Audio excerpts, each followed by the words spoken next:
פיקניקים עם הילדים נחשב לפעילות חביבה על כל בני המשפחה. אם שפר מזלנו ואנחנו בחופשה באירופה, למשל, יש מספר מקומות יפהפיים שנועדו בדיוק למטרה הזו. איתי באולפן שלומית יפת ביאליק, מטיילת סדרתית, אפשר לקרוא לך כך? בהחלט. שלום לך. אני חובבת מסעדות, אני אומרת את האמת, מה שנקרא, אני חובבת במיוחד טיולים למטיבי לסת. אבל כשקראתי את התיאורים של הטיולים שלך, אמרתי חומר למחשבה. חומר למחשבה. תראי, אני בעד מסעדות, אני מאוד אוהבת מסעדות. אבל תראית, בטיול, כשכל יום הולכים למסעדה, כל יום, נגיד טיול של שבוע, אז זה קצת, זה חוזר על עצמו, זה כבר לא הכיף של המסעדה בילוי פעם ב. נכון. וכאן הכיף זה לשלב. זה גם ללכת למסעדות וגם לשלב את הפיקניקים. כי בפיקניקים זה משהו אחר. יש לך הזדמנות לטעום את האוכל המקומי, לעשות קניות כמו מקומי. ללכת לשוק, לבחור את המצרכים. פשוט ללכת לשוק. עכשיו, ללכת לשוק לא רק בשביל להסתכל ולהגיד, יפה, זה ללכת ולבקש מהמוכר, תביא לי את העגבניות, תביא לי חתיכת גבינה. אז אתה ממש חווה חוויה מקומית, אפילו ללכת לסופר. את יודעת, לילדים, פתאום זה כיף ללכת לסופר, רואים מוצרים אחרים. זה חלק מהחוויה. קופסאות אחרות, דגים שטרם נראו בארצנו. את רואה מדפי פסטה אינסופיים. זה כיף, זה חלק מהחוויה. אז מה יש בספרים האלה? טיפים ממש עם מפות ורעיונות איך להגיע לאן באירופה? תראי, כן, בהחלט. יש פה מסלולים, ויש פה המלצות גם עם התייחסות למשפחה. ולמשל, בהקשר של פיקניקים, אז אני כותבת בכל מסלול במה כדאי להצטייד ליום הזה. אז אם יש איזה מקום עם פינת פיקניק מוצלחת, אז אני כותבת, היום תביאו צידה. כי פה כדאי לעשות, שלא תגיע לאיזה מקום מדהים. ולא יהיו לך העזרים המתאימים. בואי נראה קצת מקומות שטיילת בהם. ספרי לנו איפה זה למשל. זה למשל בפריז. פריז, זה שזה עיר לא אומר שאפסות פיקניקים. אבל זאת עיר המסעדות. אבל דווקא תדעי לך, מסעדות אפשר ליפול למסעדות תיירים. אם את קונה בפטיסרי ובבולנג'רי, במעדניות. במעדניות. את קונה כמו הפריזאים. את קונה מעדנים מדהימים. הנה, תראי, פה זה חנות שהכל מלאה צרפתים, ואת יכולה לראות, לקנות טעימות, קצת מכל דבר. ויש את גנים מקסימים, יש את גני לוקסמבורג והטבלרי.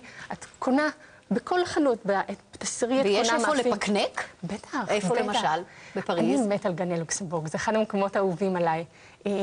וזה מאוד מקובל שם. את רואה אנשים עם הבקבוק יין אפילו, עם ילדים אתה בדרך כלל בלי הבקבוק יין. עם צידנית ושמיכה. אפילו בלי צידנית, עם כמה שקיות מהבולנג'רי, עם איזה משקה, יושבים בסטייל, מסתכלים על אנשים, זה פשוט תענוג. זה גם די חסכוני, אני חושבת לעצמי, כשיוצאת משפחה לטיול עם ילדים, בסופו של דבר, מסעדות זה חלק מאוד נכבד בתוך התקציב. אז את גם חוסכת, גם את נהנית, וגם באמת, השילוב, גם מסעדות מדי פעם, אבל עם הפיקניקים חוסכים, ועם ילדים שהם לפעמים גם בררנים באוכל, אז זה בכלל נהדר. נכון. שהם יכולים לראות מה הם קונים, אפשר להתאים להם.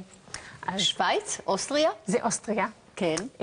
פשוט בטבע. זה הכיף בפיקניקים. אתה מגיע למקומות, את יודעת, זה כמו לנסוע בעד המכונית ולראות את הנוף מבעד, לבין להיות בטבע עצמו. האמת, כשאני רואה את התמונה הזאת, בא לי לפרוס. נכון. פה עשינו פיקניק משגע. באמת.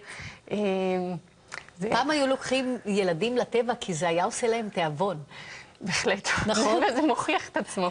לילדים מתבגרים צריך לסתום את הפה מדי פעם, אבל אין ספק שמקום כזה בהחלט פותח את כל בלוטות מרחיב את הנפש ואת התיאבון.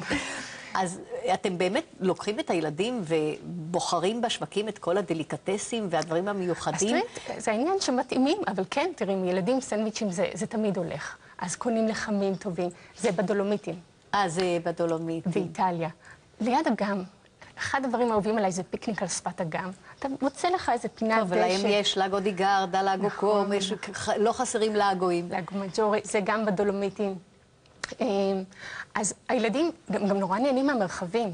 הם נהנים מהשטח שהם יכולים להתרוצץ, לא צריך לשבת במסעדה ככה מנומס, ואפשר להתאים את האוכל, אם זה ביוגורטים, מעדנים, יוגורטים. אז בעצם לא מבשלים, לא מחממים, לא מתגנים, אלא בונים על המעדניות ועל השפע הגדול בהן. ושפע שבאמת אוכל טרי וטעים, והרבה פעמים גם יש דברים מוכנים, זאת אומרת, הגבינות, כל מיני סלטים, כבר חתוך, באנטיפסטים, שאתה פשוט עושה מעדנים זה. אז אני משערת שהמזוודה שלך נראית אחרת לגמרי משלי כשאת יוצאת לטיול. היא קולטת קרחומים, כלים חד פעמיים, מפיות, סכו"ם מפלסטיק. נכון, קצת. קודם כל יש שזה המצאה מעולה. זה מין... ערכה. לא, אני אפילו לא לוקחת את הדברים הגדולים, לא צריך להתחכם יותר מדי. יש את הצידנית הזאת שהיא מתקפלת, שהיא רכה. כן. וזה פשוט נהדר, במזוודה זה נכנס צ'יק צ'ק, ואז את יודעת, בבית מלון, בצימר, לא משנה איפה אתה נמצא, אתה מקפיא או את הקרחום, או אפילו בקבוק שאתה ממלא בחצי והופך לקרח. ואז באמת, אתה, בכל מקום אתה... הנה, אחותי מופיעה פה. אז אם רואות אותנו משפחות ואומרות לעצמן, איך לא חשבנו, הורים, אומרים לעצמם, איך לא חשבנו על זה קודם? תני כמה טיפים להתארגנות לפני יציאה לטיול כזה. אז באמת פשוט, צידנית כזאת. בתוך הצידנית סכין, לא לעלות למטוס.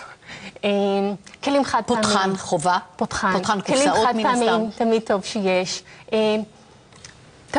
תמיד טוב באוטו, ותמיד טוב בטיול עם ילדים, שתמיד יהיה לך באוטו את השישיית מים, ואת הכמה חטיפים, וקצת פירות. באמת, זה לא דורש הרבה. שלומית יפת ביאליק, מה אומר ומה אגיד? עשית לי חשק לטייל. תודה רבה. שמחה. תודה.